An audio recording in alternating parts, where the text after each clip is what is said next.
Bom, pessoal, vamos começar então, já estamos gravando.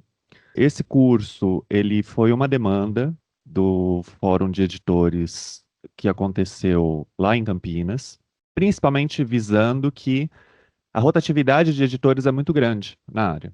Não só isso, a gente também está com um processo de vários programas estarem aposentando professores, então esses professores estão deixando as editorações, professores mais jovens estão assumindo essa função.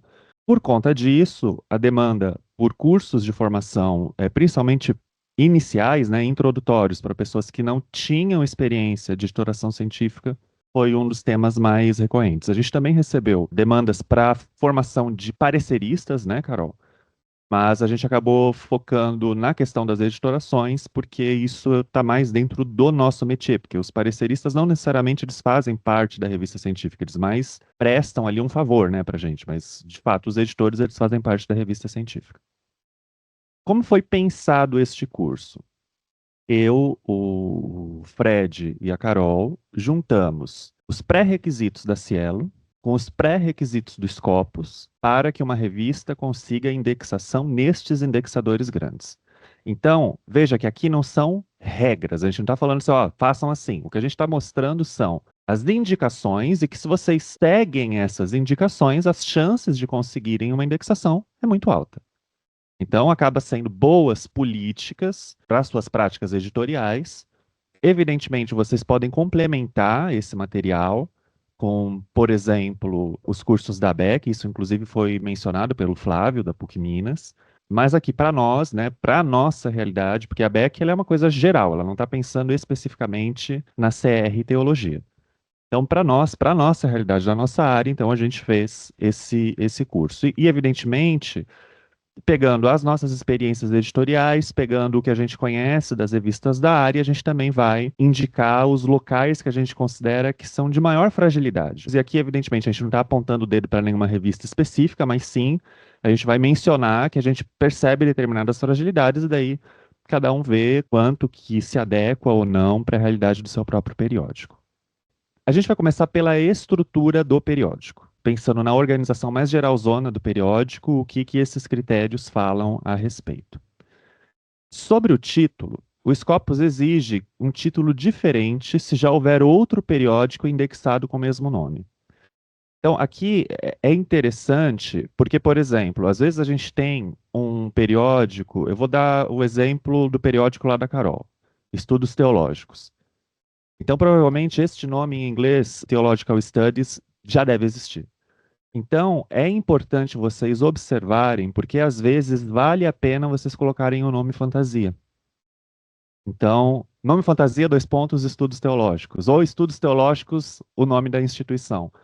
Para que vocês consigam mais facilmente a aprovação no caso do Scopus. O Cielo não tem essa obrigatoriedade, mas o Scopus tem. Então, vale a pena vocês observarem se o nome em inglês do periódico de vocês já existe no Scopus, porque se já existir, vale a pena se reunir com a comissão editorial do seu periódico para pensar numa mudança de nome. Eu sei que a mudança de nome ela não é uma coisa, não é uma decisão fácil de ser tomada. É um novo ISSN que tem que ser solicitado. Eu sei que tem toda aí uma burocracia e um custo muito alto para se mudar o nome. Mas se o objetivo é conseguir essa indexação no Scopus, esse é um dos primeiros pré-requisitos que precisam ser observados. Sobre o website, o Scopus ele também exige que haja uma versão em inglês. A maior parte dos nossos periódicos já tem lá um botãozinho que você clica em inglês, clica em português e você tem acesso. Aqui, a indicação mais é verificar, porque às vezes a gente faz a atualização só no português, esquece de verificar se as traduções do inglês elas estão todas corretas, então aí é mais para vocês verificarem se está tudo certinho, né? Mas precisa ter pelo menos em inglês. Ah, a gente tem inglês, francês, espanhol, não tem problema. O inglês é que é o obrigatório. Observem, né, se as informações que estão em português, como por exemplo a respeito das normas da revista, a respeito da descrição, né, e etc e tal, se isso também aparece na versão em inglês.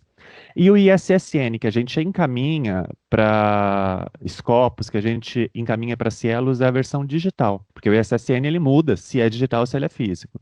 Esse novo modo de registro, Fábio, o DOI não entra aqui.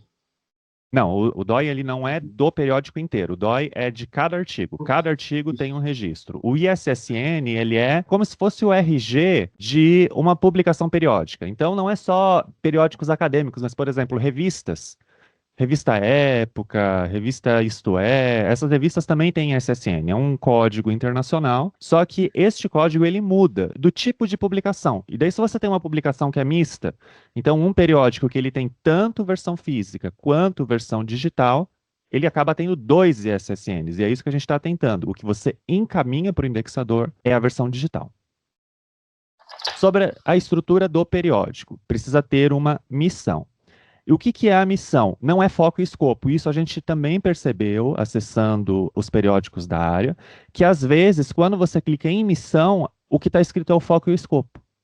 O foco e o escopo, ele é o critério de submissão, ou seja, os artigos que a gente aceita aqui são artigos das áreas de ciências humanas. Vocês entendem? Isso não é missão. A missão são algumas perguntas que vocês precisam responder em um parágrafo. Por que que esse periódico existe? Qual é o impacto social e acadêmico que vocês buscam?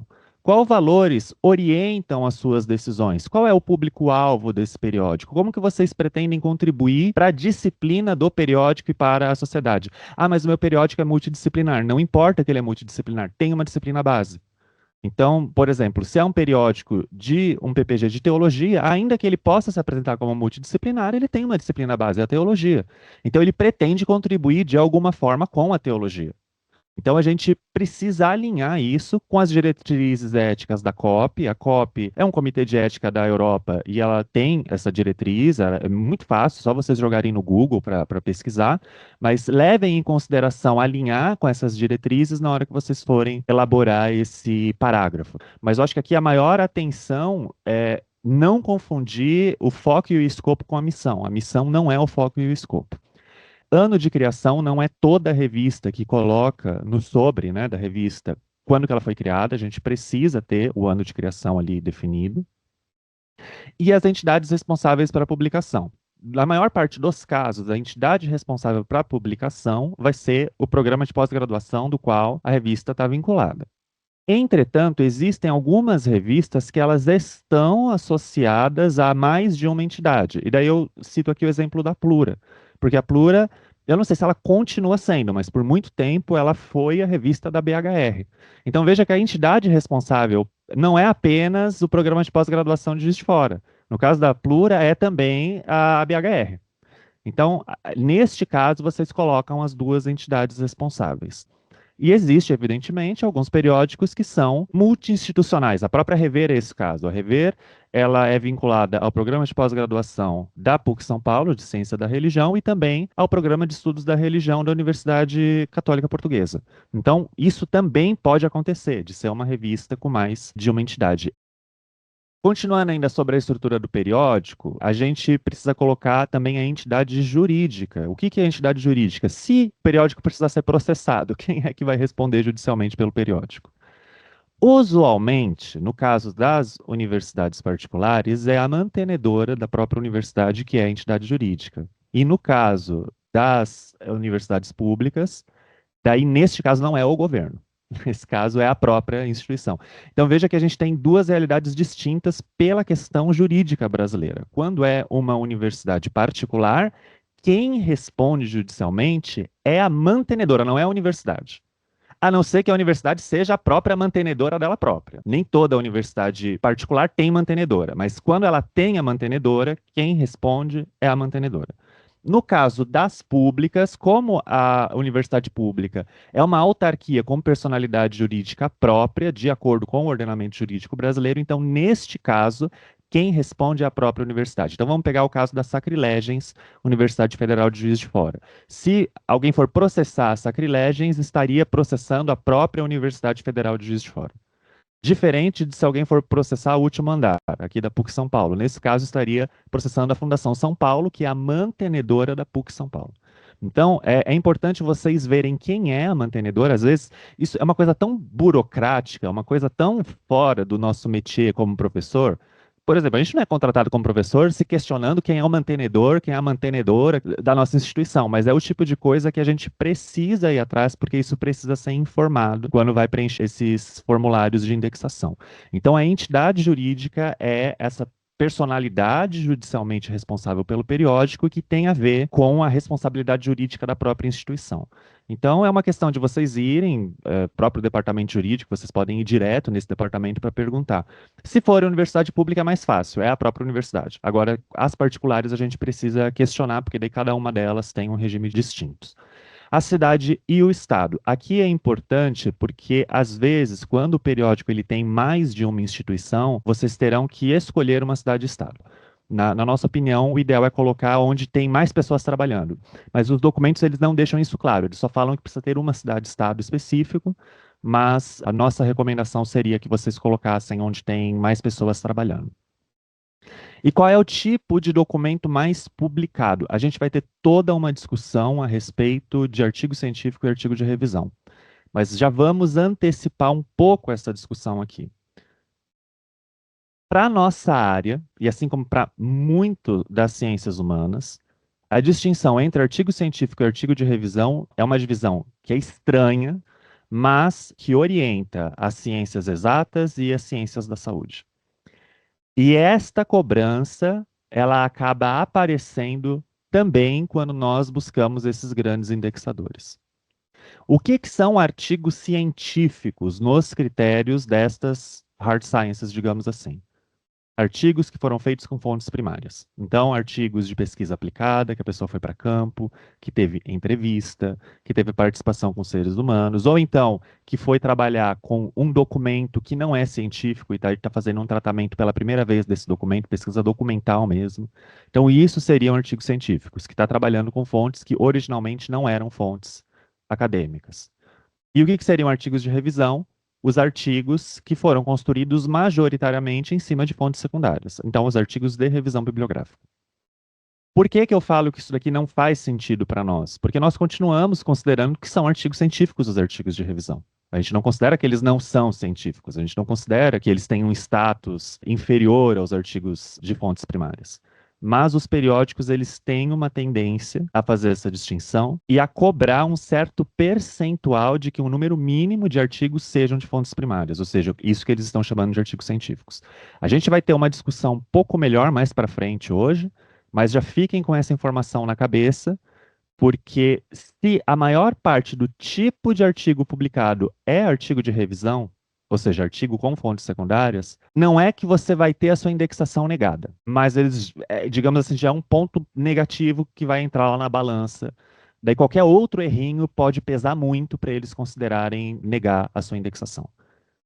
No geral, a gente observou que na nossa área 44, a maior parte dos nossos artigos seriam classificados como artigos de revisão, por este critério que eu acabei de apresentar para vocês.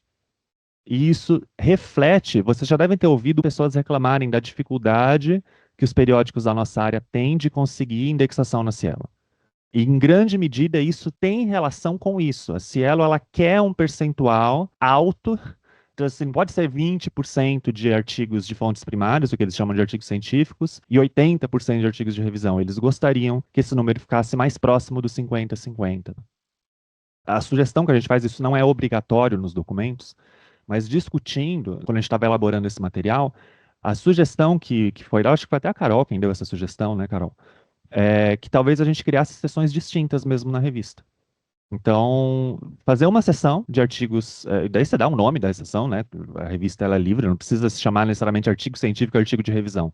Mas vocês podem dar um nome específico disso para as duas sessões. Mas deixando visualmente bem separado para o indexador, que ó, isso daqui são os artigos com fontes primárias, isso daqui são os artigos com fontes secundárias. Isso poderia ser uma forma de auxiliar a ter essa aprovação.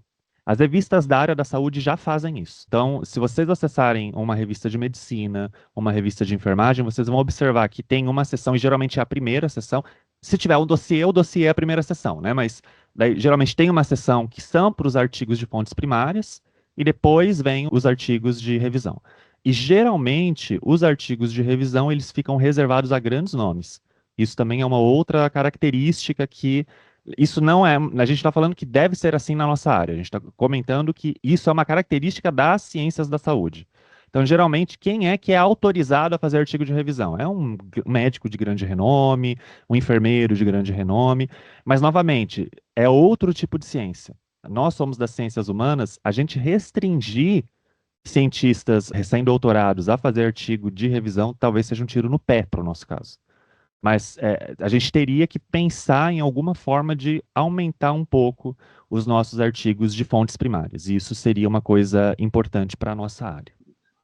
Eu cresci ouvindo que fonte primária na nossa área seria tratar textos, por exemplo, nos seus idiomas originais. Então, seria uma fonte direta.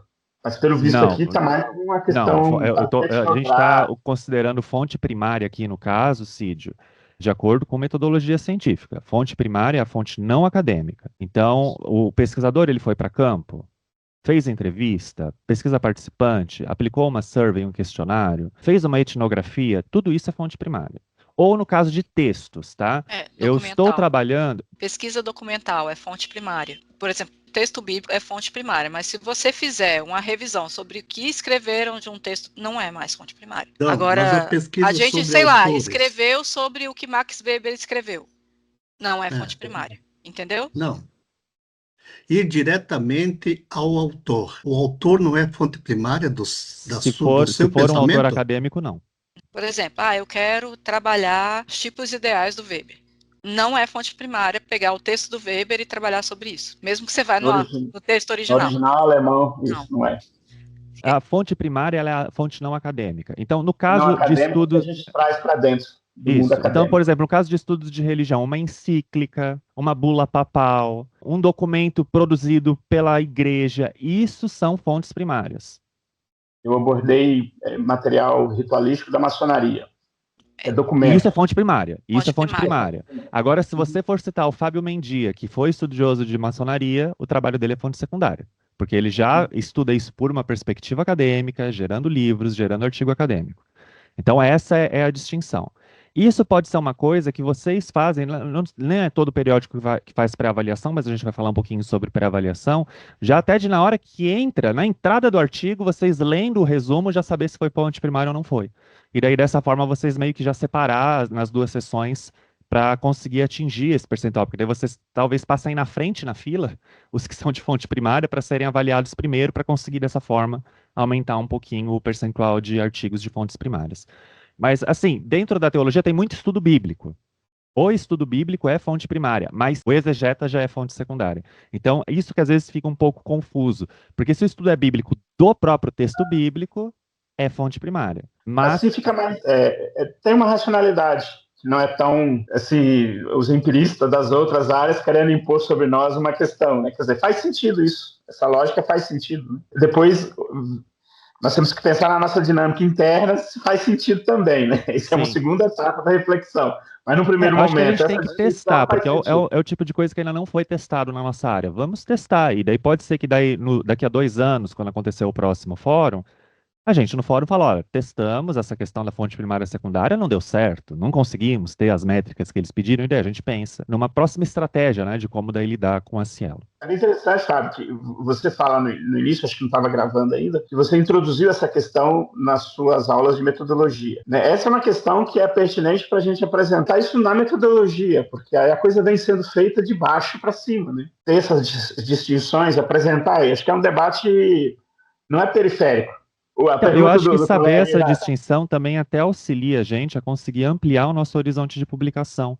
Porque eu não preciso publicar só na área de CR Teologia. Eu consigo, às vezes, publicar em outras ciências humanas, ou até mesmo, né? Às vezes eu estou fazendo um artigo, sei lá, de espiritualidade e saúde. Consigo publicar numa revista de psicologia social, mas precisa estar instrumentalizada essa distinção e entender essa prioridade pelas fontes primárias. Continuando a questão da estrutura do periódico, a gente precisa deixar muito bem descritas quais são as normas adotadas pelo periódico. E daí, o que a gente observa de ser um erro comum que nós cometemos na nossa área? As normas basta seguir a BNT. Não pode ser assim, porque os indexadores, eles partem do pressuposto de que pessoas de fora do Brasil podem se interessar em publicar com vocês. E a BNT é uma coisa estritamente brasileira. Então vocês imaginem uma pessoa da Argentina, uma pessoa do Uruguai, uma pessoa da Bolívia, né, um pesquisador do Chile, que quer publicar com vocês. E daí está escrito seguir a BNT. Então, o indexador ele parte do pressuposto de que você já tem que colocar para ele pelo menos um resumo dessa BNT. Qual é o tamanho da fonte, qual é o tamanho da página, se é justificado, se é alinhado para a esquerda, se é espaçamento simples, se é espaçamento duplo, o tipo de fonte que vocês vão aceitar. Algumas revistas, inclusive, colocam ali um documento doc, que seria um modelo já formatado do artigo, para o autor escrever em cima daquele modelo. Isso não é obrigatório, mas é uma estratégia que alguns dos nossos periódicos da área adotaram. Mas mesmo colocando este modelo, precisa ter tanto as descrições formais quanto as descrições bibliográficas. Então, o que isso significa? A descrição formal é isso que eu estava comentando. Quando é citação direta longa, o que é uma citação direta longa? Tem periódicos que consideram que é 3 linhas, tem periódicos que consideram que é 4 linhas. Qual é a fonte? Tem periódico que usa Times New Roman, tem periódico que usa Tarroma, tem periódico que usa Garamonde. Então, a fonte que vocês utilizam. O número máximo de palavras. E isso acho que é uma coisa também que é importante a gente discutir. A maior parte das nossas revistas ainda utiliza número máximo de páginas. A recomendação internacional é número máximo de palavras, porque uma pesquisa que tenha tabela, ela vai ter mais página naturalmente, mas não necessariamente mais conteúdo. Ou que tenha uma imagem, ela vai ter mais páginas, mas não necessariamente mais conteúdo. Então, por conta disso, se recomenda o número máximo de palavras. Então, o que eu sugiro? Se vocês hoje estão trabalhando, sei lá, número máximo de 20 páginas, pega um texto de 20 páginas, selecione e vê mais ou menos quantas palavras tem naquele texto. E daí vocês colocam ali uma média, entendeu? É tantas mil palavras. É uma forma melhor e mais internacional de colocar esse limite, tá? E precisa ter nas referências bibliográficas todos os exemplos. Se é para citar livro na íntegra, daí vocês colocam como faz a citação. Só um capítulo de livro, como que faz a citação. Se é para citar artigo científico, como que faz a citação. Então, isso precisa também aparecer lá nas normas da revista. Sobre as regras formais, o que é importante também de se atentar, que também foi uma carência que nós observamos na nossa área. A maior parte da descrição só explica as normas para artigo científico, mas não explica para os outros tipos de texto que a revista recebe. Então, por exemplo, às vezes a revista ela publica resumos de teses e dissertações. Quais são as normas para esses resumos? Não tem essa informação na revista. Ou quais são as normas para uma resenha de texto? Não tem as normas na revista também. Então, nós precisamos, todas as seções diferentes que tem na revista, vocês precisam apresentar as normas. Se vocês publicam resenha, quais são as normas para resenha? Se vocês publicam resumo de tese e dissertação, quais são as normas para tese e dissertação? Se vocês publicam traduções, qual é as normas para traduções? Que tipo de tradução que vocês estão aceitando? E, evidentemente, que todas essas regras precisam aparecer também em língua inglesa. As normas, eu estou pensando aqui, eu já tive contato com Portugal no contexto da lusofonia, né? E quando a gente não é avisado, a gente se trumbica por causa disso. Eles usam a APA, eles usam coisas mais norte-americanas. No caso da revista, não seria só a gente adotar uma APA, por exemplo? Ou só colocar, seguimos a APA e... Quer dizer...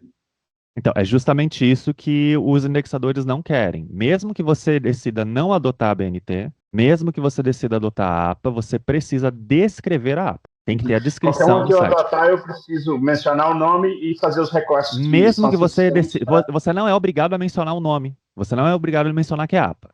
Mas mesmo que você decida adotar a APA, ou seja, você escolheu não adotar a BNT, você decidiu adotar a APA, você precisa fazer a descrição das regras dela.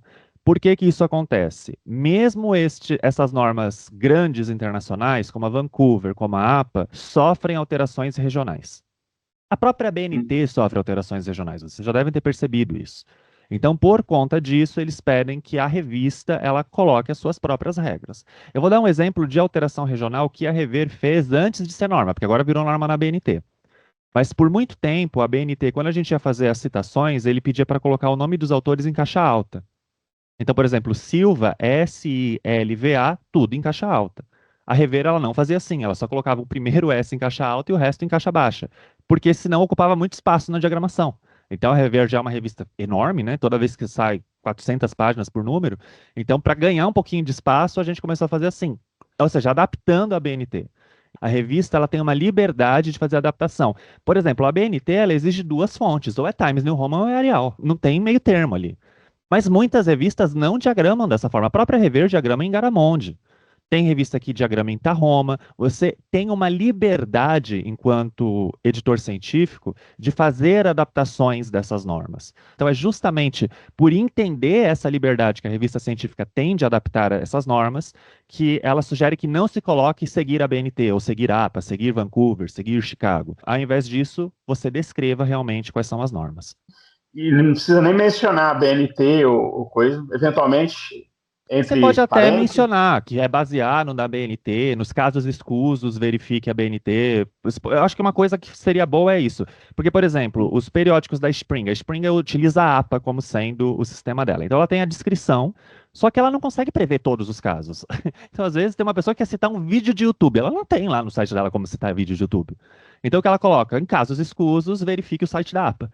Às vezes a gente pode colocar uma coisa dessa forma, você descreve, mas vamos supor que você não previu que alguém ia citar um acórdão de um juiz lá do interior de Goiás e ele não está previsto. Então, como é que faz uma citação de acórdão lá nas suas normas? Então, você pode colocar uma coisa nesse sentido, em casos escusos, seguir a BNT. Então, isso é uma possibilidade, mas o que não pode ter é seguir a BNT e não ter a descrição. Para fins de indexação, o foco é fazer essa descrição e não o tipo que a gente adota. Você pode até escrever qual é o tipo que você adota, mas isso é irrelevante. O mais importante é a descrição das normas. A área temática. A recomendação é seguir o modelo CAPES. O modelo CAPES ele tem 4 níveis. E geralmente a gente não coloca os 4 níveis quando a gente faz essa descrição da área temática. Então vamos explicar cada um dos níveis de acordo com o modelo CAPES. O primeiro nível é a grande área. Então, todos os nossos periódicos vão preencher a mesma coisa, ciências humanas. O segundo nível, a área de avaliação. Todos os nossos periódicos também vão preencher a mesma coisa, ciências da religião e teologia. É a partir do terceiro nível que vai começar a mudar de periódico para periódico. O terceiro nível diz respeito à disciplina. Então, os periódicos que estão relacionados a PPGs de teologia vão colocar teologia. E os periódicos que estão relacionados a CR vão colocar CR. E daí, qual é o cuidado que a gente atenta para vocês? Tem muitos periódicos que colocam multidisciplinar. Gente, multidisciplinar é outra área de avaliação, é da faculdade multidisciplinar. Então a gente tem que tomar cuidado com isso. É mais interessante vocês, porque uma coisa é o escopo. O escopo vocês podem colocar que é multidisciplinar, mas não a área temática. A área temática, ele está relacionado a um PPG. Então tem que seguir esses 3 níveis. Grande área, ciências humanas. Área de avaliação, CR Teologia, disciplina CR ou Teologia. Vocês só vão colocar CR e Teologia, evidentemente, se o periódico ele for de 2 PPGs ao mesmo tempo. E daí um deles é de Teologia e outro é de Ciência da Religião. Se não, ele vai ficar CR ou Teologia. Ainda que isso não impossibilita de o periódico poder aceitar artigos das 2 disciplinas, inclusive poder aceitar artigos de outras disciplinas. Então, está relacionado a um programa de CR, mas a gente aceita artigo de psicologia, a gente aceita artigo de filosofia, mas isso vai estar lá no escopo. Não é aqui na área temática. Na área temática é a disciplina correta. E daí, o nível 4 são os temas específicos. Nem sempre se preenche esse tema específico. Mas quando é que a gente vai preencher o tema específico? Tem revista que o periódico é só sobre literatura sagrada. Então isso é nível 4. O periódico é só sobre gênero. Isso é nível 4. É só sobre Bíblia. Isso é nível 4. É só sobre negritude. Isso é nível 4. A gente não tem um tema específico, então para no nível 3. Os 2 primeiros níveis, eles são o que o Scopus e a Web of Science vão exigir é os 2 primeiros níveis. Mas é mais recomendado que vocês coloquem até o terceiro, porque isso amarra melhor o periódico com o programa de pós-graduação que ele representa. Em termos de estruturas de internet, às vezes tem uma discussão. O especificar o máximo para a gente cair dentro de um nicho de busca, ou não. Não por nada, porque aí você aleatoriamente se cai em nichos diversos que podem ser interessantes. Aí eu Isso pergunto, daqui, essa especificação, Cídio, quanto mais especificado, mais fácil de localizar o periódico, é o contrário. Porque nos indexadores, eles funcionam como se fossem pastas, sabe? O computador, quando tem uma pasta e uma subpasta dentro de cada pasta, como se fosse assim, uma árvore que você vai abrindo. Então, é mais fácil de você ter o seu periódico localizado com ele inteiro, preenchido, do que se você só tem os 2 primeiros níveis, porque ele fica lá num grande bojo com um monte de periódico. Imagina, só tem ciências humanas. Vai estar ali um monte de coisa que talvez não seja de interesse, sabe? Então, Então, aí quanto vale a mais... pena considerar ir até o quarto, porque É mais porque a gente tem, por exemplo, Mandrágora, estudos de gênero. Eles têm que preencher o quarto, porque a revista é só sobre gênero. Não tem como esse tipo de revista. A nossa recomendação seria preencher até o terceiro, por conta dessa questão de você conseguir amarrar melhor, até na missão e tudo mais, vocês conseguirem amarrar melhor o periódico com o programa de pós-graduação que ele representa. Então, preencha até o terceiro, mas, novamente, ter preenchido que é de uma ou outra disciplina, e evidentemente isso está relacionado com o programa de pós-graduação que o periódico está representando, não impede o periódico, ele não fica obrigado a ficar estrito apenas a receber artigos daquela disciplina. Então, vocês colocaram que é de teologia. Isso não significa que é só teólogo que pode mandar artigo para essa revista. É simplesmente uma questão de onde, na hora que for indexado, onde é que vai ficar localizado o seu periódico. E quanto mais estrito, mais fácil é de localizar. A pessoa daí consegue, eu quero um periódico de teologia que fala sobre gênero. Vocês entendem como fica muito mais fácil do que eu só quero um periódico que fala sobre gênero? Mas de que área? Pode vir antropologia, pode vir psicologia, pode vir ciência política, pode vir sociologia, pode vir muitas coisas. Não necessariamente vai ser um periódico sobre religião. Então, esse tipo de coisa facilita a localização. Sobre a periodicidade, o Scopus ele exige um histórico de no mínimo 2 anos para avaliar o período de indexação, incluindo os prazos de avaliação. Então, nós recomendamos que a revista esteja funcionando perfeitamente, assim, muito bem lubrificadas as engrenagens de funcionamento por 2 anos. Se teve atraso nesses 2 anos, se teve número que não saiu nesses 2 anos, se teve problema com a avaliação, não percam o tempo enviando para a Scopus, porque ela vai avaliar os 2 últimos anos. Então, quando forem mandar, mandem com a revista funcionando assim perfeitamente bem por 2 anos. Mas tem algumas questões que eles solicitam lá no sobre da revista que apareçam, que é colocar o prazo estimado de avaliação. Eu acho bem complicado a gente colocar isso, mas porque é muito incerto na nossa área. Tem artigos que às vezes a gente consegue parecerista rápido, em 2 meses já está avaliado. Tem artigos que às vezes fica 1 ano num limbo, que vai para um parecerista, recusa, vai para o outro, ele esquece, vai para outro, ele atrasa, e no final das contas é difícil a gente prever este prazo médio de avaliação. Mas é uma exigência que o Scopus faz. Mas a gente não coloca, porque a gente sabe que se colocar que demora 1 ano para ser avaliado, isso é uma forma, o indexador não vai ver isso com bons olhos. Como driblar, não coloca. Assim, a gente não tem colocado, mas assim, eu acho que é uma coisa que a gente precisa discutir. Vai ter algum momento que o Fórum de Editores vai ter que se debruçar sobre essa questão, porque isso é uma exigência internacional. Nós não estamos colocando, mas assim, eu estou fazendo aqui o meia-culpa, entendeu? Nós deveríamos colocar. Mas tem uma coisa que é importante, isso sim vale a pena, isso eu acho que o Scopus está muito correto. Atrasou o número. O número estava previsto para sair em junho. Atrasou. E agora, o que que faz? Os indexadores internacionais, eles solicitam que a gente entre em contato com os autores para saber se eles ainda assim querem publicar. Porque pode ser que nesse atraso o autor mandou para outro lugar. Era para ter saído em junho, a gente já está quase em novembro, o meu artigo foi aprovado e não foi publicado, o que vai ser feito com esse artigo? Então, antes de publicar, a recomendação é entre em contato com o autor e fala, olha, desculpa, a gente teve contingências aqui na revista, infelizmente atrasou, o número finalmente vai sair, mas nós gostaríamos de confirmar. Você gostaria de ter ainda o seu artigo publicado com nós? Se sim, vai sair daqui a 2 semanas. Daí você já dá um prazo de quando é que vai sair, né? Prazo correto de quando vai sair. Então, isso eu acho que é uma coisa que é importante, porque atrasos eles acontecem. Uma pessoa fica doente no corpo editorial, vocês ficam doentes às vezes, um parecerista que não dá o parecer no momento certo e acaba atrasando o número. Isso tem que estar expresso em alguma parte do periódico. Não, isso é uma coisa por trás, é do bastidor, entendeu? O que teria que estar expresso é o prazo de avaliação. O Cid mandou um artigo lá pro periódico do Elias. Estava previsto de que ia ser publicado em setembro, mas a gente já está no final de outubro, então está atrasado. Teve 1 mês de atraso, mas vai sair.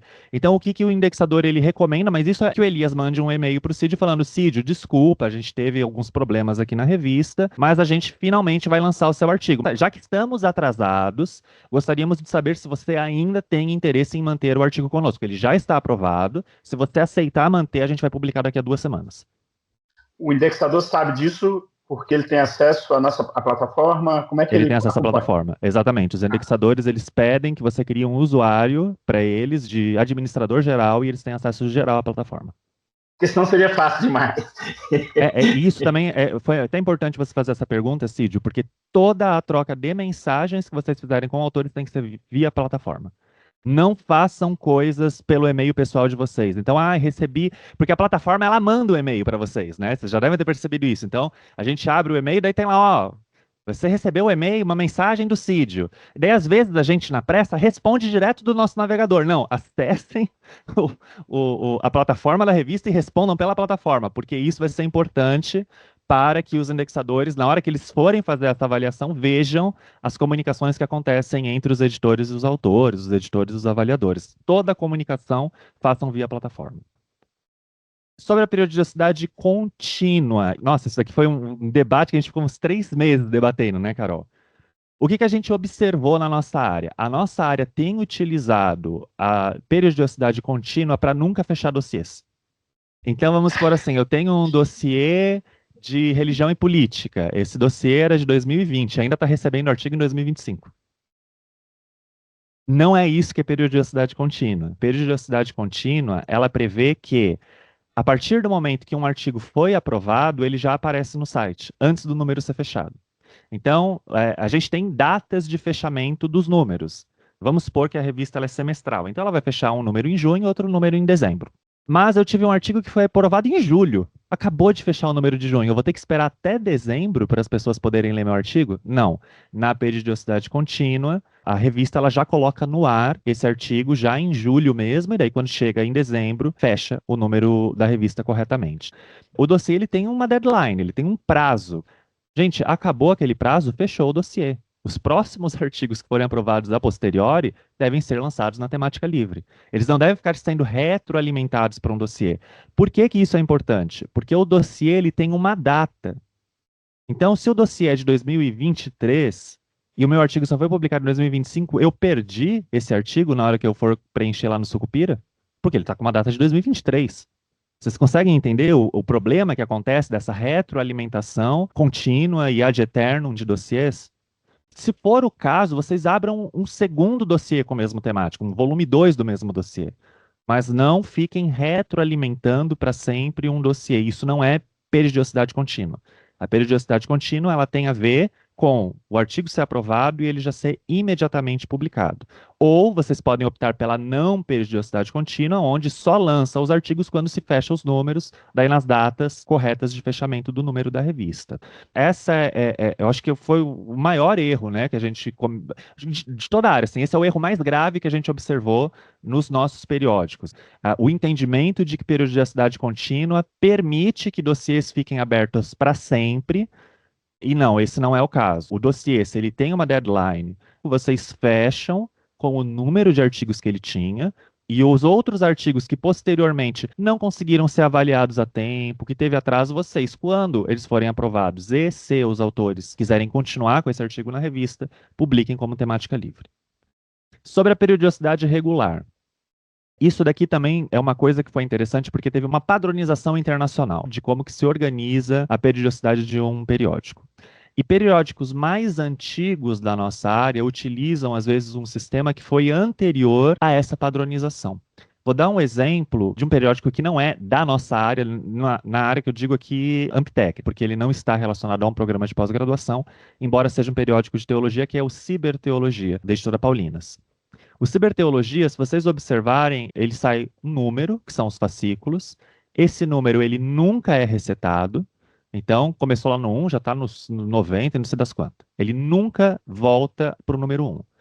E ele organiza por ano. Então, ano, ele coloca o ano em algarismo romano e o número em algarismo arábico, mas sempre, desde o primeiro lá, até os de hoje, ele sempre está somando esse número. Este é um padrão antigo de organização de periodicidade de revista. Como que é o padrão internacional? Cada volume é o ano. Então, o primeiro ano da revista é o volume 1. O segundo ano da revista é o volume 2. O terceiro ano da revista é o volume 3. E por aí vai. E os números são os fascículos que lançam a cada ano. E eles devem voltar para o 1 a cada novo volume. Então, é o ano 1, fascículo 1 é o primeiro número lançado no volume 1, no ano 1. Fascículo 2, o segundo número lançado no ano 1. Mudou o ano, isso era 2025, estamos entrando em 2026, o volume agora vai ser 2, o fascículo volta a ser 1. Então é volume 2, fascículo 1, para o primeiro volume que foi lançado no volume, para o primeiro número que foi lançado no volume 2, daí o segundo fascículo, número 2, para o volume 2. Terceiro ano, volume 3, primeiro número, número 1. Esse sistema ele foi padronizado já faz uns 10 anos, mas periódicos, geralmente periódicos que têm mais de 10 anos, às vezes eles acabam utilizando esse outro perfil. Então, qual é a recomendação? Vocês começarem a adaptar para esse novo sistema. Ah, o que eu faço com os números anteriores? Deixa do jeito que está. Vocês não vão mudar os números anteriores. Vocês começam a adotar o novo sistema a partir do novo número. Então, não tem problema que está lá, que eu estou no número 48 da minha revista, que na verdade não é impossível que você tenha lançado 48 números num único ano, né? Então, se está com o número 48, então a gente sabe que está utilizando o sistema antigo, em que cada número ele não reseta a cada volume. Deixa do jeito que está, mas daí, assim que virar o próximo ano, daí vocês colocam o novo sistema. Não posso mudar o volume e o número, porque isso vai ter um impacto no Lattes de todo mundo que já publicou antes. O que faz? Então, no final das contas, o que já foi lançado mantém do jeito que está. Mas a partir do ano seguinte, se muda para o sistema internacional e daí dali em diante começa a se adotar o sistema internacional. Essa seria a recomendação, para não mudar o que já foi feito, porque isso teria um impacto imediato no Lattes de todo mundo que já publicou, mas permitindo essa adequação. E daí, como eles só avaliam os 2 anos, então se adequa, espera 2 anos, daí depois de 2 anos que está no padrão internacional, aí vocês encaminham o pedido para o Scopus e para a Web of Science, para a Cielo, para conseguir as indexações. Sobre a estrutura do periódico, o acesso ele precisa ser aberto, precisa ser possível de acessar sem precisar pagar. Isso é mais específico para Cielo. E a indexação no Doja, ele é obrigatório. Então não percam tempo pedindo a indexação no Scopus, se vocês ainda não têm a indexação no Doja. O Doja é um primeiro exercício de indexação. É bem interessante porque ele é mais fácil de conseguir a indexação. E é um primeiro exercício para vocês terem uma primeira experiência de como que é preencher esses formulários. O formulário é mais simples do que o dos 2 grandes indexadores, mas é uma coisa que vocês já começam a ter uma primeira experiência de como é que funciona isso. E precisa ter as informações sobre as licenças de direitos autorais. Não basta só colocar que é Creative Commons. Tem algumas coisas que são obrigatórias da gente colocar nessa questão dos direitos autorais. Quando a pessoa lança um artigo, ela mantém os direitos desse artigo? Como os nossos periódicos estão no Brasil, já antecipo para vocês, sim, porque a lei brasileira exige. Aqui no Brasil não pode acontecer, por exemplo, o que aconteceu com o Superman nos Estados Unidos, que o criador do Superman vendeu os direitos do Superman e a empresa ficou rica e ele não ganhou um centavo. Isso não pode acontecer no Brasil. Então, todas as pessoas que escrevem, que produzem algo intelectual no Brasil, são detentoras inalienáveis da produção intelectual. Então, é cedido o direito para que vocês possam publicar, mas vocês não são donos, né, desses textos, dessas traduções. Então, isso precisa estar claro. E daí, o que a gente recomenda? Pega a lei dos direitos autorais mesmo, a questão de cessão de direitos autorais, de editoras, e copia ali o artigo e coloca ali e está tudo certo. Mas precisa estar claro essa questão.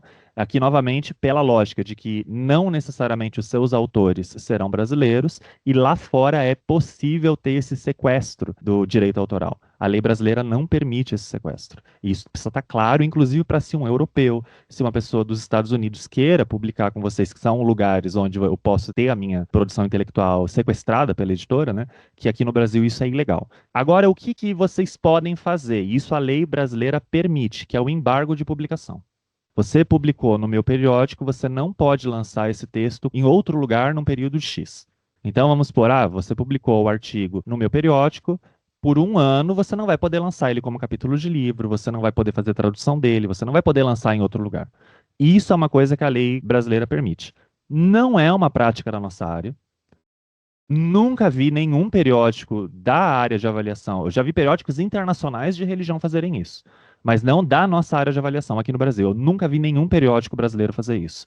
Mas se por acaso isso faz sentido para vocês e vocês queiram fazer esse embargo, saibam que a lei brasileira não permite que o embargo seja maior do que 5 anos.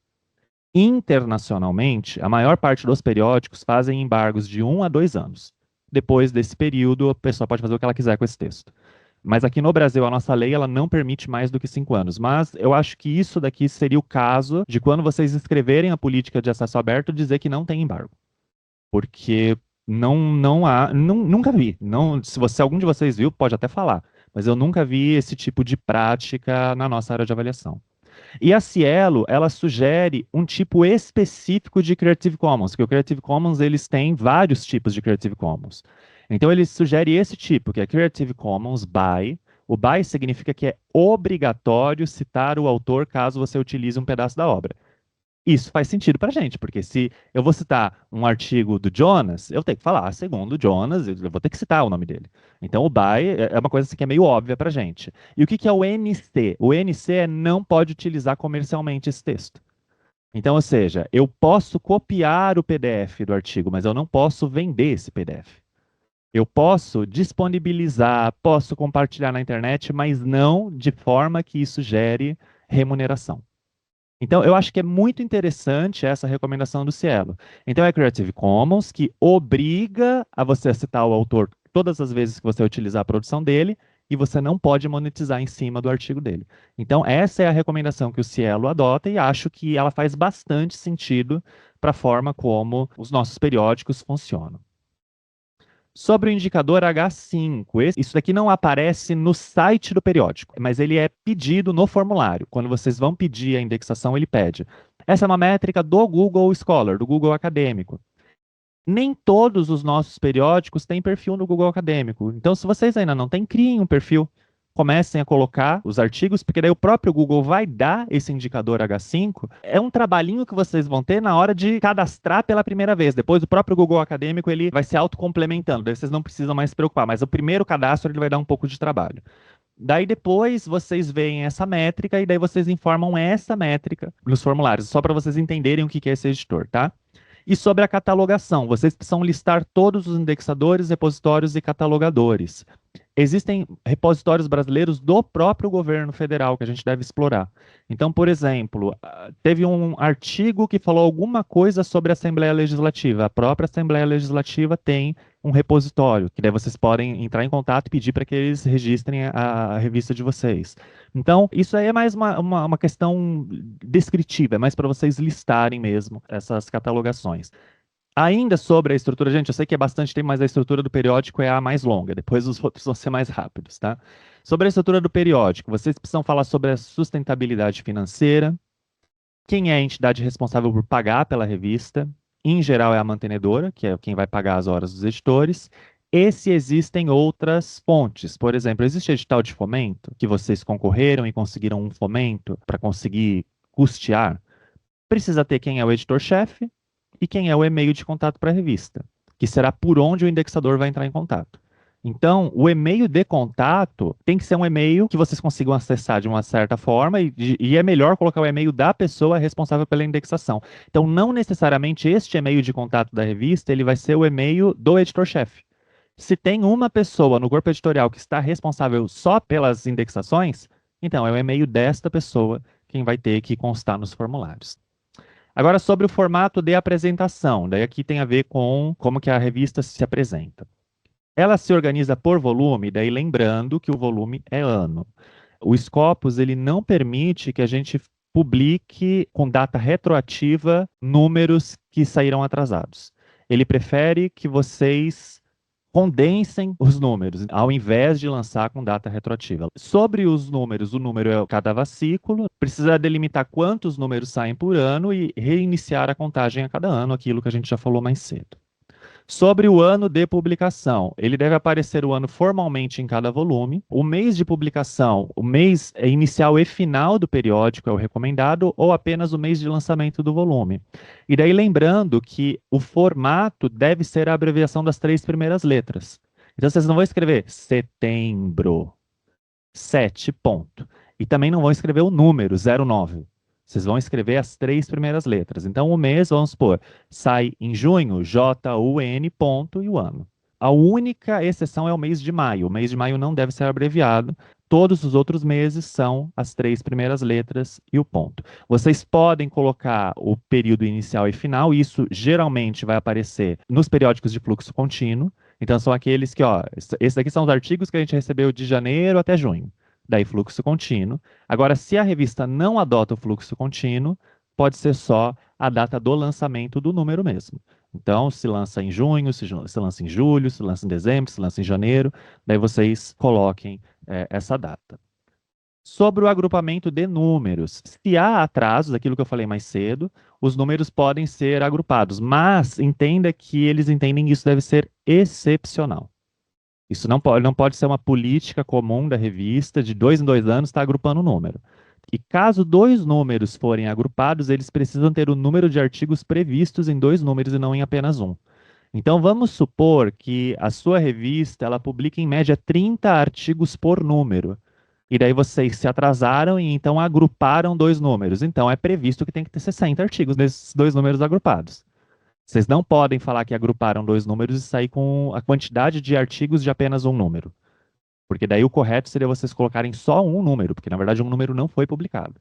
Então, o caso de agrupamentos, só é permitido esses agrupamentos quando de fato o número de artigos previstos for equivalente a ter 2 números. Senão é só um número mesmo. E se for um dossiê, isso já aconteceu algumas vezes na Rever. A gente prevê um dossiê e recebemos 30 artigos. Um número assim absurdo, seria o número inteiro da Rever só de dossiê, tá? Neste caso, o que os indexadores dizem? Que vocês podem quebrar o dossiê em 2 números. Inclusive podendo até dividir em 2 volumes. Ou seja, sair um pedaço num ano, um pedaço no outro. Neste caso específico, isso vai exigir o agrupamento obrigatório, ainda que uma parte possa ser lançada antes. Sobre a frequência e tipo de artigos. Lembra que eu comentava que a nossa área é o inverso aqui na nossa área. Então, a maior parte dos nossos artigos eles são de revisão. Eu diria que de 70% a 90% dos nossos artigos são de revisão. E o que acaba acontecendo com o Scopus e a Cielo? Eles querem o contrário, eles querem que 70% a 90% sejam os artigos inéditos, os artigos originais. E caso haja comunicações breves, como resumo de teses, resenhas, descrição de algum evento, alguma coisa assim, daí isso não pode ultrapassar 5% do... Eu pensando aqui, isso é complicado esse negócio, porque imaginemos matemática, que é uma ciência ideal. Como que eu vou aplicar esse critério de originalidade, né, de fonte primária? Porque, por exemplo, a gente aborda os clássicos da área. Isso é uma matéria-prima, porque né, nós estamos reavaliando, a ideia é a nossa matéria primária. Eu concordo concordo completamente com você. Até por isso que a nossa recomendação mais cedo é tentar chegar nos 50%. Porque no momento a gente está nos 70% de artigo de revisão. A gente tem, de fato, uma supervalorização do artigo de revisão. Eu não acho que a gente vai chegar nessa realidade das ciências médicas, das ciências exatas. Mas a gente tem que tentar aumentar um pouquinho o percentual de artigos de fontes primárias. Então, se a gente já chegar em 40%, 45%, já é uma vantagem para a nossa área. E daí depois a gente pode começar... Eu falei, a gente tem que testar o limite que a nossa área vai conseguir para isso daqui. E quando a gente chegar num valor, o limite é 50-50, vamos supor que esse seja o nosso limite. Aí a gente tem um critério para pelo menos começar a negociar, né, com a Cielo, começar a negociar com o Scopus. Olha, na nossa especificidade, esse daqui é o que a gente consegue. Não dá para ser 90% de artigo de fonte primária. Em termos de política científica no Brasil hoje, para nós aqui no Brasil, qual é o impacto e quando que não atender a Cielo, em algum momento esse não atendimento vai voltar a cavalo e vai pegar nós de volta? No ponto de vista das avaliações dos periódicos, isso tem impacto. Periódico não estar indexado na Cielo, na Web of Science ou na Scopus, já baixa a qualis desse periódico. Então acho que a gente tem que correr com isso. Tem um impacto no Brasil a respeito disso. Não é fácil para a gente aumentar o percentual de artigos com fontes primárias. É uma coisa que nós precisamos lutar, precisamos pensar em estratégias para aumentar isso. Por isso que eu comentei mais cedo, de talvez até passar na frente na fila da avaliação. Se você tem um artigo que vem com fonte primária, passa ele na frente, avalie ele primeiro. Porque a gente precisa aumentar esse número de artigos. Talvez chegando ali nos 50-50, como está a área da história, como está a área da sociologia, da antropologia. Chegar nos 70-90, que é o que os documentos internacionais pedem, eu acho bastante difícil até para a realidade de uma ciência humana. Mas ficar nos 10, 20%, que é o que hoje a gente tem, é muito pouco. Então a gente precisa aumentar, sim, esse percentual. E claro, o sumário ele precisa ser todo organizado em seções e precisa ser bilíngue, mas isso geralmente o próprio sistema já faz. Aqui, o que vocês precisam prestar mais atenção é na hora que vocês publicam lá no sistema da revista de vocês, se vocês preencheram os metadados em inglês também. Porque o mais comum é o autor não preencher o metadado em inglês, é o autor só preencher no idioma do próprio artigo. Então, se isso acontecer, vocês, como editores, acessem os metadados e preencham o que está faltando, né? Que é o título do artigo, o abstract. Sobre a rejeição de artigos, a nossa área é muito bondosa com rejeição de artigos, até porque a gente tenta ajudar ao máximo. A área já é pequena, então a gente tem uma tendência de tentar ajudar ao máximo os autores. Qual é o problema dos indexadores internacionais? Eles querem que tenha um percentual de artigos na entrada. O artigo entre, ele já seja rejeitado de cara. Muitos autores mandam artigos fora das normas. No geral, internacionalmente, se 30% dos artigos não são rejeitados, eles consideram que o seu periódico tem uma prática predatória. E às vezes não é que não é recusado, porque a gente fica tanto tempo no vai, volta e corrige, não sei o que lá, a gente estende, a gente é muito bondoso aqui na área 44. Mas qual seria então a recomendação? Rejeitar esses artigos que precisam ficar indo, voltando, e avalia e reavalia, rejeita e pede para a pessoa fazer uma nova submissão, porque daí conta como percentual de rejeição para vocês, mas também rejeitar os artigos que estão fora das normas. Mas veja que vocês não vão rejeitar falando rejeitamos. Vocês rejeitam falando está fora das normas. Se você corrigir as normas, você pode resubmeter de novo. Porque a ideia é dessa forma, você não perde o artigo, a pessoa corrige, não perde o artigo, mas entra no percentual de rejeição de vocês. Então, essas são as duas dicas que a gente dá. Se um artigo precisa ficar indo e voltando, e vai, e volta, e altera, e alterou, e ainda não está bom, rejeita. E pede para a pessoa fazer as alterações e reiniciar o processo de submissão. E artigos que já recebem fora das normas, não está na fonte correta, não está no tamanho correto, não fez as citações no formato que vocês solicitaram, não construiu a lista de referência da forma como vocês solicitaram, rejeita também. Então não pede para alterar, para corrigir as normas. Rejeita, e daí na rejeição vocês falam, está fora das normas, na norma XYZ está fora, está sendo rejeitado por isso, mas se você corrigir o seu manuscrito, você pode resubmeter. Isso é uma forma que nós temos fácil de aumentar esse índice de rejeição, porque as nossas rejeições são baixas na nossa área, mas em grande medida por conta que nós temos uma política de boa vizinhança latino-americana nossa, de querer ajudar ao máximo os autores. Mas aqui é o caso de que, ao fazer isso, a gente está prejudicando o nosso periódico.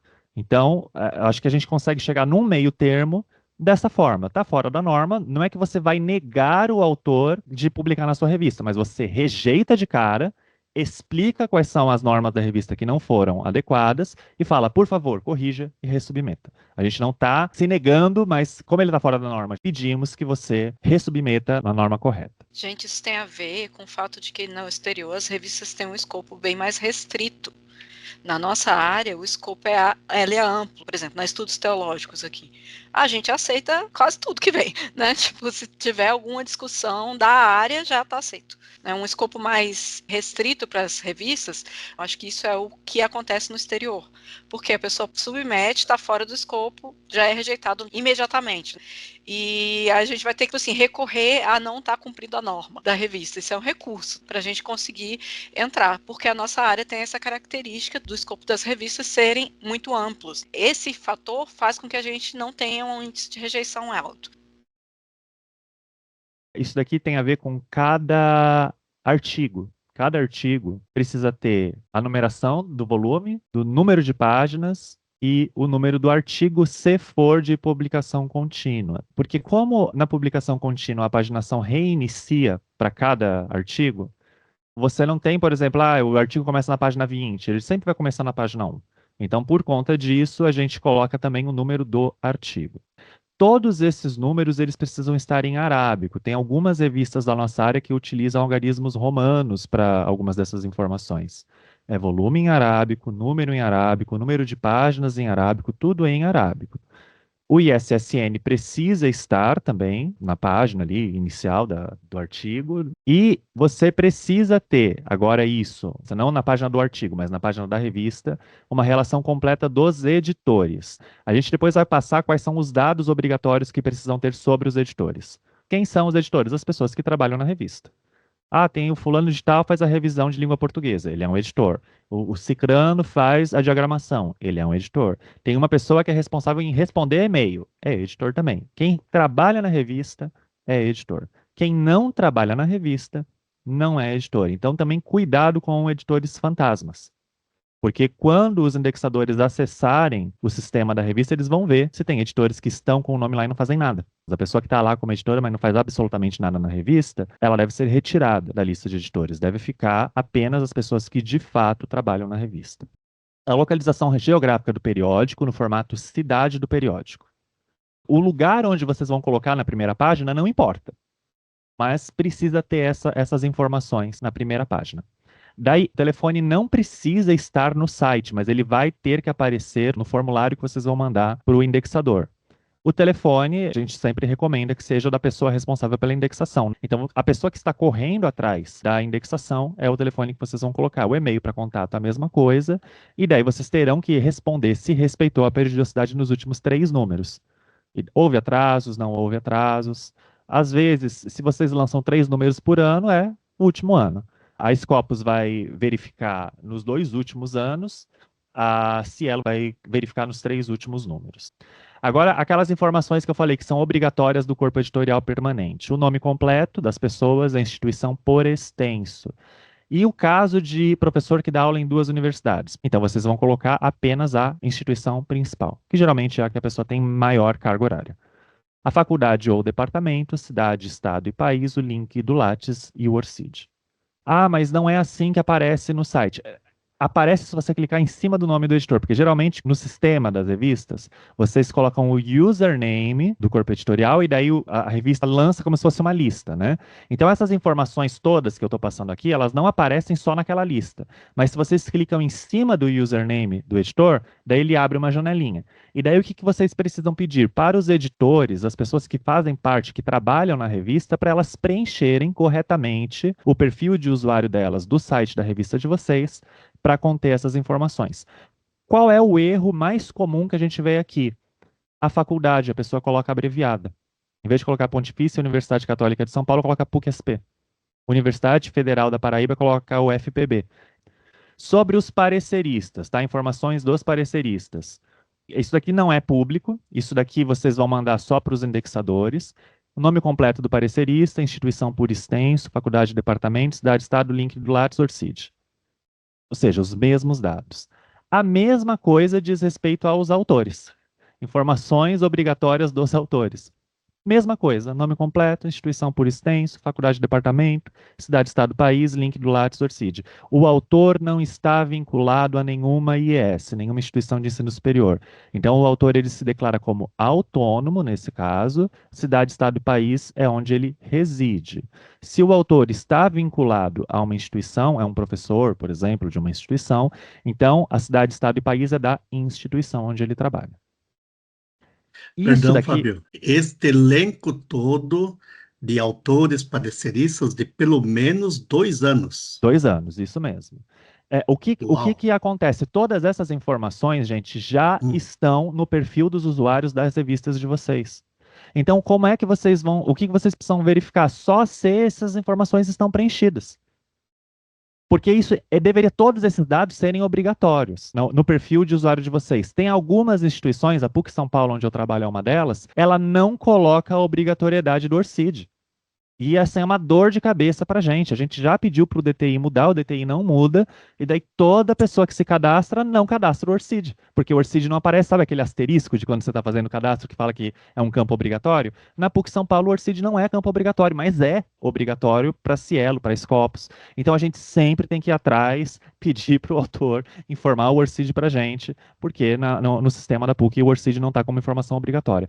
Então o X da questão aqui é vocês terem sempre estes dados preenchidos corretamente. Isso daqui é outra coisa que pode ser, sabe aquela recusa de entrada que a gente estava falando para aumentar para os 30% que os indexadores internacionais pedem? A pessoa mandou o artigo, não colocou o ORCID, já recusa. Não colocou a instituição da qual ela está vinculada, já recusa de entrada. Falando, ó, você não preencheu os dados de todos os autores completos, recusa. Então, isso daqui também é uma outra forma que vocês encontram de aumentar aquela recusa inicial. Mas lembrando, é aquela recusa naquele espírito de estamos recusando, mas o senhor, a senhora pode ressubmeter o artigo de novo, mas agora com os dados todos preenchidos. Então, não é aquela recusa, recusou, está recusado para sempre, mas mais nesse sentido da recusa inicial, dando a possibilidade do autor fazer uma nova submissão. Mas isso daqui é mais recomendado do que vocês corrigirem esses metadados que não foram preenchidos, porque daí não vai contar como recusa. Primeiro, vocês vão ter um trabalho para fazer isso, que vocês não precisam ter, que isso daqui deveria ser os autores quem fazem. Vocês vão diminuir o percentual de recusa inicial. Então, aqui tudo conflui para isso daqui. Vocês terem menos trabalho, aumentar o percentual de recusa, os autores começarem a prestar mais atenção nas regras da revista, que eles têm que saber, que eles têm que preencher todos esses dados. Então, mas isso daqui são as informações obrigatórias. E a melhor forma de a gente preencher elas é exigindo dos autores que nos perfis eles tenham todos esses dados. Se os dados não estiverem, vocês recusam o artigo, solicitando que o autor atualize o seu perfil e daí reencaminhe o artigo novamente. Sobre a avaliação dos manuscritos, vocês precisam fazer uma descrição lá no sobre da revista de como é que é o procedimento de gestão. Sobre a questão de software detector de plágio, tem vários periódicos nossos que já estão utilizando esses softwares, até porque a gente tem até softwares brasileiros gratuitos. Em 2017, o Fórum de Editores da Amptecre, ele tomou a seguinte decisão, que é a decisão que tem sido mantida desde então.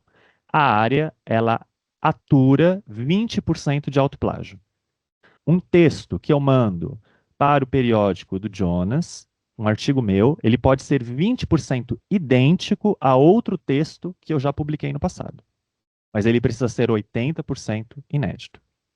Por que que foi dado este percentual? Porque geralmente os anais de congresso, eles têm cerca de 5 páginas, 5 a 7 páginas.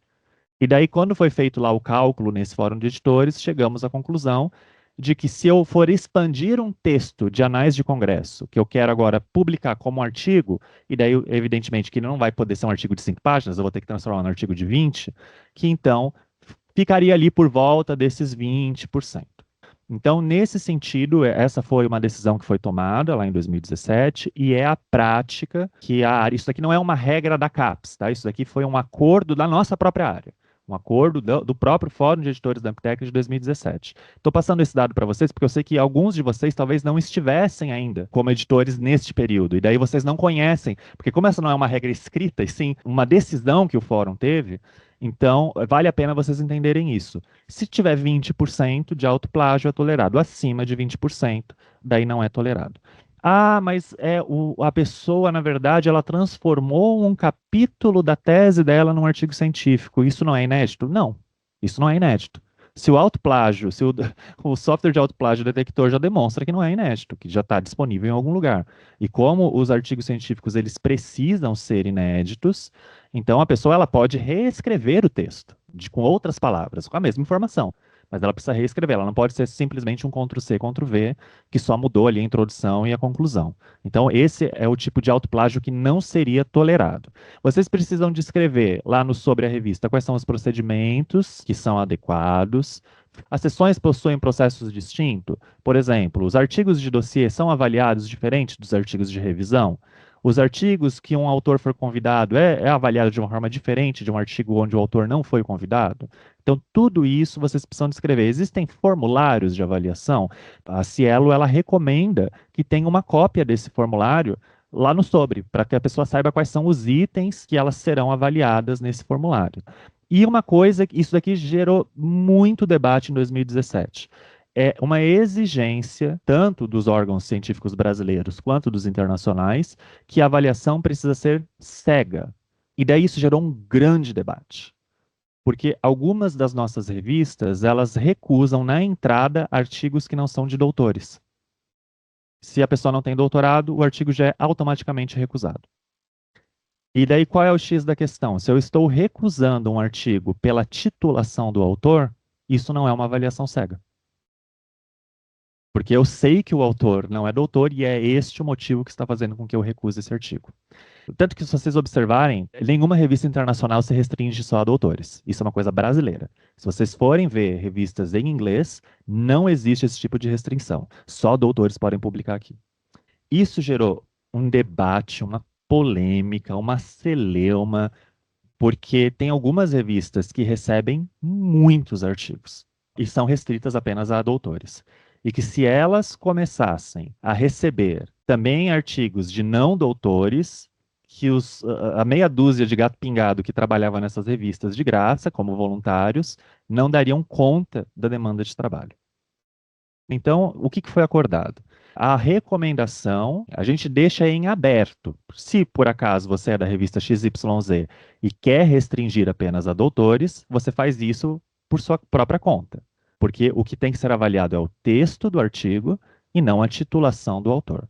Mas é uma coisa que é importante de vocês refletirem. Se por acaso a revista de vocês é uma revista que tem essa política de só aceitamos textos de doutores, entendam que, do ponto de vista lógico de uma avaliação cega, isso não é uma forma cega de fazer a avaliação. O artigo ele está sendo recusado não pelo mérito do que foi escrito, mas sim pela titulação do autor. Portanto, essa avaliação não foi uma avaliação cega. Sobre as publicações de dossiês. Quais são as normas para se propor um dossiê? Colocar lá no sobre as informações sobre se alguém tem interesse em propor um dossiê para a nossa revista, quais são os critérios, o que é um dossiê bom, o que não é um dossiê bom, o tipo de tema que a gente aceita. Então, esse tipo de coisa precisa ser publicizado. E aqui uma atenção, isso daqui também é um outro erro comum, não só da nossa área das ciências humanas no Brasil de uma forma geral. Editoriais não devem ser resumos que descrevem os artigos que estão presentes no volume. Os editoriais, eles precisam ter valor de citação. O que isso significa? O editorial ele tem que ser um mini artigo, como se fosse um verbete técnico, explicando uma temática. Então, vamos supor que neste número vocês fizeram um dossiê de Islã. O editorial deveria ser como se fosse um verbete técnico, científico, explicando o que é Islã. Então, o Islã é isso, é aquilo, tem tantos anos, etc., com citação, seguindo as normas de outros artigos. O editorial ele não deve ser só este número muito querido, que o artigo número 1, que foi escrito pela Carolina, fala blá, blá, blá, blá. O artigo número 2, que foi escrito pelo Jonas, o artigo número 3, que foi escrito pelo Elias. Não deve ser assim os editoriais, porque esse tipo de editorial não tem valor de citação, ninguém vai citar esse editorial. A Cielo, ela pede que os editoriais sejam como se fossem verbetes técnicos que explicam o tema daquele número da revista. Se neste número estamos falando sobre espiritismo, que seja um verbete técnico explicando o que é espiritismo. Se neste número estamos falando sobre religião de matriz afro, que seja um verbete falando religião de matriz afro. Se esse número a gente está falando sobre Bíblia, que seja um histórico dos estudos de Bíblia. Ou seja, que sejam textos científicos. Não necessariamente vai ser um artigo, mas vai ser mais como se fosse um verbete enciclopédico, explicando. E desta forma, estudantes podem citar esse editorial. Então, o editorial não deve se chamar editorial, evidentemente, quer dizer, está na seção editorial, mas ele tem que ter um título para que a pessoa possa citar, como se fosse um artigo, e ter um texto ali corrido, com citação, seguindo as normas da revista e tudo mais, para que tenha esse valor de citação. Vocês precisam colocar as políticas para aceitação de propostas do dossiê, explicar a chamada, que é o call of papers em inglês, quanto tempo que vai ficar aberto. Então, vai ficar aberto 4 meses, vai ficar aberto 6 meses. Então, e uma coisa que é importante, o Cielo não aceita dossiê fechado, que é uma política que acontece nas ciências humanas aqui do Brasil. Eu sou do programa aqui da PUC São Paulo, eu tenho o meu grupo de pesquisa, a gente tem 6 artigos, eu vou lá, telefono para um editor amigo lá do Rio Grande do Sul. Então, a gente já está aqui com um dossiê fechado, vocês poderiam... Não. Vocês podem até fazer esse processo, mas precisa ficar por um número mínimo de meses, então vamos por 4 meses, com uma chamada aberta para que, além dos artigos que vocês mandaram, que qualquer outra pessoa interessada possa mandar. Então, eu vou dar um exemplo de um dossiê que eu organizei agora recentemente, na Federal da Paraíba, na Religare com a professora Ana. Evidentemente, eu já tinha os artigos do grupo de pesquisa que eu mandei para ela, mas ela fez o Call of Papers. E daí no Call of Papers ela recebeu um artigo de Goiás, depois ela recebeu um artigo de Minas. Não tem o problema de vocês já terem um corpo de artigos que vocês estão encaminhando para o dossiê, mas o dossiê precisa ficar aberto durante um período específico para receber artigos de qualquer pessoa que esteja interessada. Então não pode ser um dossiê só fechado em si. E outra coisa importante que vocês precisam explicar sobre dossiês: pessoas convidadas para escrever para um dossiê serão avaliadas como qualquer outra pessoa. Ah, mas a Carolina foi convidada para escrever no meu dossiê, é muito chato recusá-la. Não. Ela vai ser avaliada igual, e duplo cego igual, e pode ser recusada igual. Então, isso também é uma coisa que é importante. Se vocês já deixam isso nas normas da revista, é mais fácil de quando o autor convidado receber ali, às vezes, solicitação de alteração ou de pedido de correção, para a pessoa não ficar tão brava. Quando uma pessoa é convidada para escrever um artigo no dossiê, é quase como se já tivesse implícito que a pessoa vai ter o artigo aceito. Não necessariamente. A pessoa, mesmo tendo sido convidada, ela precisa ser avaliada, processo duplo cego, podendo ou não ser recusada. Então, citando novamente esse dossiê que eu propus para religar, e teve um dos meus colegas que teve artigo com recomendação para recusa. Mesmo a revista sabendo que ele fazia parte dos que foram convidados, o artigo dele teve a recomendação para recusa. E ok, é assim, a vida científica, as coisas são dessa forma mesmo, vida que segue. Então, o autor convidado, ele não necessariamente é sinônimo de que ele vai ter o artigo aprovado. Ele precisa ser avaliado, e se, no processo duplo cego de avaliação, se chegar à conclusão de que o artigo não está bom, o artigo deve ser recusado. Sobre a ética no fluxo de comunicação. Vocês precisam colocar quais são os procedimentos para controle e prática de ética. Então vamos pôr assim, foi detectado plágio, que um artigo é plágio na revista de vocês e o artigo está publicado. O que vocês fazem nesse caso? Então vamos supor que eu publiquei lá na revista da Carol e a Carol descobriu que o meu artigo é plágio. O Scopus, ele não fala para tirar meu artigo do ar. Ele fala para colocar uma tarja enorme, plágio, em cima do meu artigo, para deixar bem claro que eu tive uma má conduta. Então, em vez de retirar o artigo do ar, mantém o artigo no ar com a tarja enorme de que eu plagiei aquele artigo de outro lugar. Eu acho meio punk rock, meio pesado fazer esse tipo de coisa. Mas eu acho que a gente pode pensar em alternativas. A gente pode pensar de talvez retira o PDF do ar, mas coloca uma mensagem de que aquele artigo foi retirado por uma denúncia de má conduta ética. Enfim, mas de alguma forma vocês precisam descrever essa questão das práticas éticas. Então, esses daqui são os itens que vocês precisam ter. As políticas de autoria e de contribuição, como que o periódico ele gerencia a reclamação, políticas de conflito de interesse. É interessante porque nós temos tanto conflitos econômicos, mas nós também temos conflitos pessoais, principalmente no campo da religião. Porque se considera conflito de interesse se eu sou cristão e escrevo sobre cristianismo. Então eu preciso declarar que eu sou cristão. Isso não impede que eu tenha o artigo publicado. O conflito de interesse, ele não impede a publicação do artigo. Não é isso. Não tem um problema de você ser da religião e pesquisar sobre a própria religião. Mas o que é que o Cielo pede? Que o conflito seja declarado, para o leitor saber que quem está escrevendo sobre aquela religião é um adepto da própria religião. E daí vocês colocam isso como conflito de interesse. É uma pesquisa sobre afro e o autor é um babalorixá.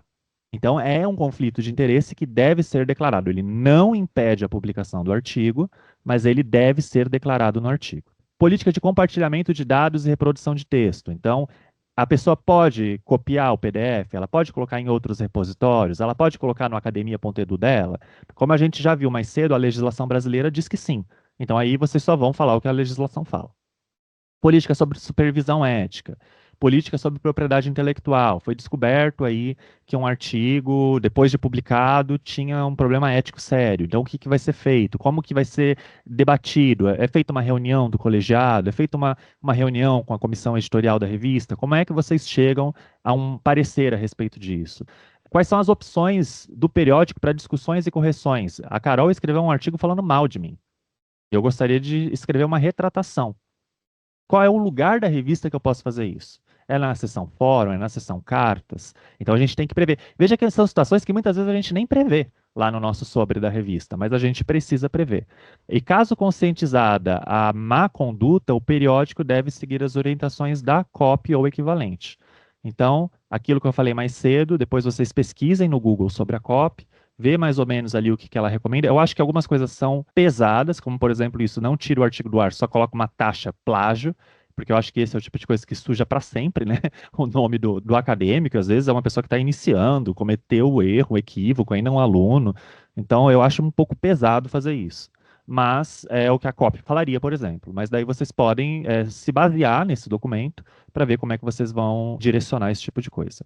Sobre direitos autorais e licença, expressa claramente nas diretrizes para autores que todos os artigos publicados devem ter o nome de quem possui os direitos autorais. O Creative Commons by Non-Commercial 4.0, então isso precisa aparecer também no PDF dos artigos e não só no site.